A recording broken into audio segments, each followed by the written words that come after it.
क्या आपने कभी सोचा है कि क्या अंतरिक्ष में ज़ॉम्बीज़ हो सकते हैं? नहीं, मैं हॉलीवुड की बात नहीं कर रहा। मैं बात कर रहा हूं एक ऐसे अनबिलीवेबल फैक्ट की, जहां मरे हुए तारे सच में वापस जिंदा हो जाते हैं। वैज्ञानिक इन्हें ज़ॉम्बी स्टार्स कहते हैं। किसी भी ज़ॉम्बी स्टार की कहानी शुरू होती है एक भयानक मौत से।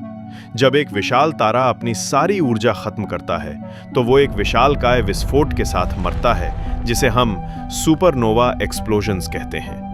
ये ब्रह्मांड का सबसे रोशन और भयानक पल होता है।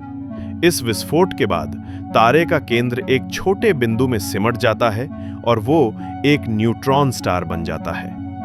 न्यूट्रॉन स्टार एक मृत, अत्यधिक घना तारा होता है।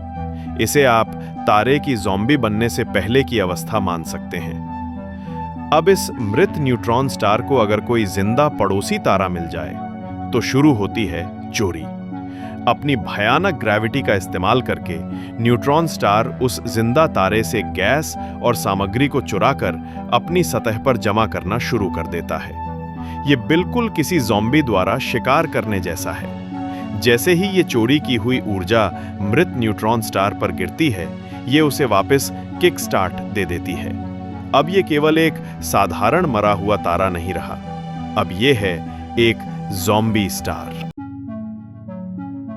अब बात करते हैं सूर्य के एक ऐसे विशाल और खतरनाक विस्फोट की, जो हमारे आधुनिक जीवन को पल भर में तबाह कर सकता है। इस घटना का नाम है सोलर फ्लेयर। हम जानेंगे कि ये क्या है, क्यों होता है और सबसे महत्वपूर्ण, हमारे इंटरनेट और बिजली पर इसका क्या असर पड़ सकता है। इसे बिल्कुल आसान शब्दों में समझते हैं। सोलर फ्लेयर सूर्य के वायुमंडल में होने वाला एक अत्यधिक शक्तिशाली विस्फोट है। यह विस्फोट केवल कुछ ही मिनटों तक चलता है, लेकिन इस दौरान ये इतनी ऊर्जा पैदा करता है जितनी कि पृथ्वी की ऊर्जा खपत से लाखों गुना ज्यादा होती है। सोलर फ्लेयर से निकलने वाली ऊर्जा प्रकाश की गति से अंतरिक्ष में फैलती है, जिसमें मुख्य रूप से एक्स-रे और अल्ट्रावायलेट किरणें शामिल होती हैं। अब समझते हैं ऐसा होता क्यों है। देखो, सूर्य एक विशाल मैग्नेटिक बॉल है। सूर्य की सतह पर लगातार मैग्नेटिक फील्ड की लाइनें उलझती और मुड़ती रहती हैं। कभी-कभी सूर्य के अंदर बहुत ज्यादा चुंबकीय ऊर्जा जमा हो जाती है। जब ये जमा हुई चुंबकीय ऊर्जा अचानक टूटती और रिलीज होती है, तो एक प्रचंड विस्फोट होता है। यही है सोलर फ्लेयर। ये ठीक उसी तरह है जैसे एक ज्यादा खींची हुई रबर बैंड अचानक टूट जाए और बहुत तेजी से ऊर्जा छोड़े। सोलर फ्लेयर अक्सर सूर्य की सतह पर बने सनस्पॉट्स के पास होते हैं। सोलर फ्लेयर से ज्यादा खतरनाक चीज जो निकलती है, वो है CME या coronal mass ejection. CME plasma और चुंबकीय ऊर्जा का एक विशाल बुलबुला होता है, जो सूर्य से लाखों किलोमीटर प्रति घंटे की रफ्तार से अंतरिक्ष में फेंका जाता है। अगर ये CME सीधे पृथ्वी की तरफ आता है, तो ये हमारे ग्रह के चारों ओर बने प्राकृतिक चुंबकीय कवच से टकराता है। ये टक्कर पृथ्वी पर एक बड़ा भूचुंबकीय तूफान पैदा करती है। ये भूचुंबकीय तूफान ही हमारी टेक्नोलॉजी को नष्ट कर सकता है। इसके 3 मुख्य प्रभाव होते हैं। पहला, बिजली ग्रिड पर असर। तूफान पृथ्वी की सतह पर इतना ज्यादा एक्स्ट्रा करंट पैदा कर सकता है कि ये ट्रांसफार्मर को जला दे। अगर ये बड़े पैमाने पर हुआ, तो पूरे शहरों में ब्लैकआउट हो सकता है, जो हफ्तों तक चल सकता है। दूसरा, सैटेलाइट्स और कम्युनिकेशन। अंतरिक्ष में मौजूद सैटेलाइट्स, जिन पर हमारा GPS, मोबाइल कम्युनिकेशन और मौसम की भविष्यवाणी निर्भर करती है, वे इस तूफान से पूरी तरह डैमेज हो सकते हैं। तीसरा, इंटरनेट पर खतरा। नवीनतम शोध के अनुसार समुद्र के नीचे बिछी हुई इंटरनेट केबलें सबसे ज्यादा खतरे में हैं। चुंबकीय तूफान इन केबलों में लगे एम्पलीफायरों में इतना ज्यादा करंट भर सकता है कि वे जल जाएं।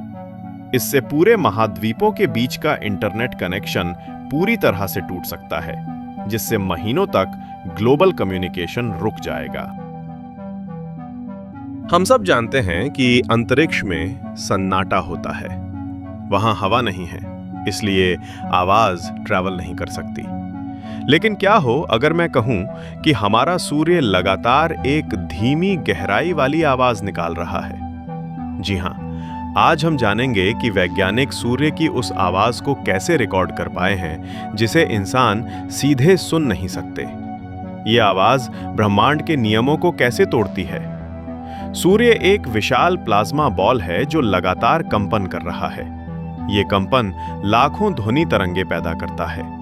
वैज्ञानिक इस अध्ययन को हीलियोसिस्मोलॉजी कहते हैं। ये आवाजें सूर्य के अंदरूनी हिस्से में गर्म प्लाज्मा के घूमने और आपस में टकराने से पैदा होती हैं। ये तरंगे सूर्य की सतह से टकराती हैं और वापस अंदर चली जाती हैं। सूर्य इन आवाजों से हमेशा भरा रहता है, जैसे कोई विशालकाय घंटी लगातार बज रही हो। समस्या ये है कि सूर्य और पृथ्वी के बीच निर्वात है, इसलिए आवाज हम तक सीधे नहीं पहुंच सकती। तो वैज्ञानिकों ने सूर्य की आवाज कैसे सुनी? उन्होंने नासा की SOHO जैसी दूरबीनों का उपयोग किया। ये उपकरण सीधे आवाज को रिकॉर्ड नहीं करते, बल्कि ये सूर्य की सतह पर होने वाले कंपनों को डेटा के रूप में रिकॉर्ड करते हैं। ये कंपन ही सूर्य की असली आवाज होते हैं, जो उसकी सतह पर ऊपर नीचे होते रहते हैं। इस डेटा को रिकॉर्ड करने के बाद वैज्ञानिक इसकी आवृत्ति को इस तरह बदलते हैं कि वो इंसानी कान की सुनने की सीमा में आ जाए। जब इस डेटा को सुना जाता है तो हमें सूर्य की एक धीमी गहरी गड़गड़ाहट और हमिंग सुनाई देती है।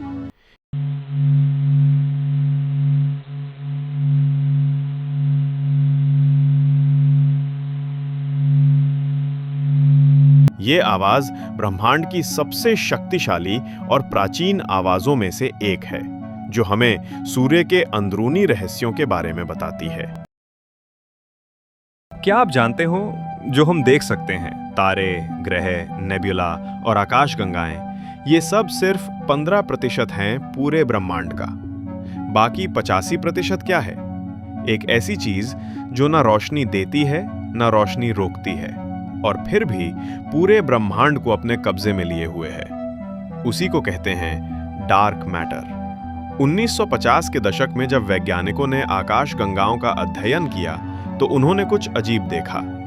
गैलेक्सी के बाहरी तारे केंद्र से बहुत दूर होने के बाद भी इतनी तेजी से घूम रहे थे जैसे किसी अदृश्य शक्ति ने उन्हें कसकर पकड़ा हुआ हो।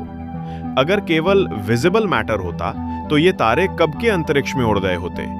मतलब कुछ और भी था, कुछ ऐसा जो दिखता नहीं पर उसका गुरुत्वाकर्षण हर जगह महसूस होता है। और यहीं से शुरू हुआ डार्क मैटर का रहस्य। लेकिन सवाल यह है, ये डार्क मैटर बना किससे है? अब तक किसी ने इसे सीधे तौर पर देखा या पकड़ा नहीं है।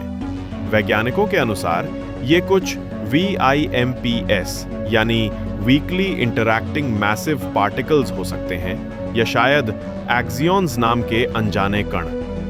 ये सामान्य परमाणुओं की तरह प्रकाश से प्रतिक्रिया नहीं करते, इसलिए हम इन्हें न देख सकते हैं न छू सकते हैं। लेकिन डार्क मैटर के बिना ये पूरा ब्रह्मांड कभी का बिखर गया होता। यही वो शक्ति है जो आकाश गंगाओं को जोड़े रखती है, तारों को उनके ऑर्बिट में संभालती है और पूरे ब्रह्मांड को एक आकार देती है।